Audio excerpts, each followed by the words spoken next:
নমস্কার, আমি doctor অনদীপ Haldar, orthopaedic surgeon. আমাদের চেম্বারে খুব কমন একটা যেটা প্রবলেম মানুষজন বলে থাকেন, যারা পেশেন্ট আসেন, রোগীরা আসেন, যে অ্যারাউন্ড 40-45 এরকম বয়স হচ্ছে, ছেলে হোক মেয়ে হোক, যে কোনো মানুষের যে কোনো, যে হাঁটুতে ব্যথা হঠাৎ করে শুরু হয়েছে। জিজ্ঞেস করা কী হয়েছে, পড়ে গেছেন, আঘাত লেগেছিল? না ডাক্তারবাবু, কিচ্ছু হয়নি, কিচ্ছুটি হয়নি। হঠাৎ করে সকালে ঘুম থেকে উঠলাম একদিন, যেন পাটা দিয়ে যেন কেমন হয়ে গেল, তারপর থেকে একটু করাচ্ছি, কারো কেউ বলে ফুলেও যাচ্ছে, কারো কারো মধ্যে দেখা যায় আপনার জায়গাটা গরম হয়ে যাচ্ছে।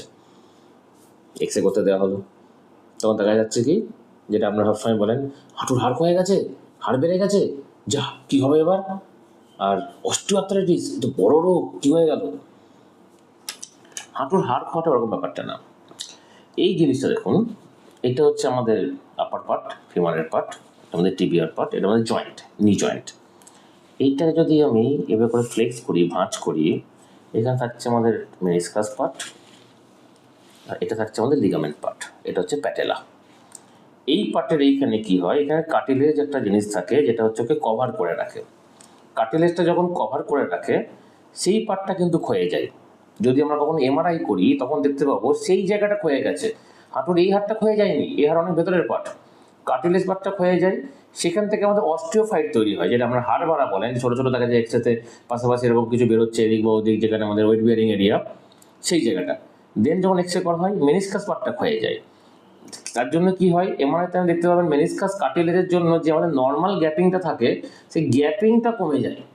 বিশেষ করে আমাদের যেহেতু মিডিয়াল সাইড দিয়ে সবসময়, যেহেতু আমাদের ওয়েট বিয়ারিং পার্ট আমাদের মিডিয়াল সাইড থাকে, ভেতরের দিক পার্টটা সবসময় একটা পা বেঁকে যাওয়ার টেন্ডেন্সি থাকে, যে আমরা ভেরাস ডিফর্মিটি বলি, মোস্ট কমন ভেরাস ডিফর্মিটি হাঁটু ক্ষয়ে যাওয়ার পরে।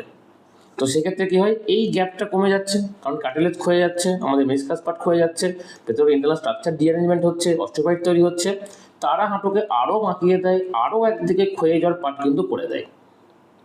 এই হচ্ছে উৎপত্তি আপনার অস্টিওআর্থ্রাইটিস বা ফোকাল, যেটা আপনারা নি আর্থ্রাইটিস বা নি বাত বলেন, সেটা স্টেজিংয়ের উপর ডিপেন্ড করে। গ্রেড 1, গ্রেড 2, গ্রেড 3, গ্রেড 4, প্রত্যেকটা গ্রেডের এক এক রকম তার ট্রিটমেন্ট আছে, কিন্তু উৎপত্তি শুরু কিন্তু এইভাবে। তো ব্যথাটা ঠিক এইভাবে আসে। তো আপনি যে কোনো কাজে হয়তো করছেন, একটানা অনেক দিন করছেন, অনেকভাবে করছেন, একভাবে বসে আছেন, সেডেন্টারি লাইফস্টাইল করছেন, ওজন অনেক বেশি, হয়তো স্মোকিং বা অ্যালকোহল কোনো রকম আপনার ওরকম কিছু অ্যাডিকশান আছে, বিভিন্ন কারণের উপর কিন্তু এইটার উপর কিন্তু প্রভাব পড়ে, যার ফলে ক্ষয়ে যায়, যার ফলে আমাদের আর্থ্রাইটিস পার্ট শুরু হয়। এটা এখান থেকে আপনাকে দেখানো হলো, সেখান থেকে কিন্তু উৎপত্তি শুরু। প্রথমেই ট্রিটমেন্ট করান, প্রথমেই প্রপার চিকিৎসা করান, তবে কিন্তু ভালো থাকবেন, সুস্থ থাকবেন। যত প্রথমে ধরবেন, তত কমপ্লিকেশান থেকে দূরে থাকবেন, তত ভালো থাকবেন। নাহলে এটাই ভবিষ্যতে যখন স্টেজ 4 হয়ে যাবে অস্টিওআর্থ্রাইটিস, হাঁটু রিপ্লেসমেন্ট করতে হবে। তো প্রথমেই যত তাড়াতাড়ি পারেন, কোনো জিনিস সামান্য ব্যথাটাকেও আপনারা অগ্রাহ্য করবেন না, প্রপার চিকিৎসা করান, ভালো থাকুন, সুস্থ থাকুন।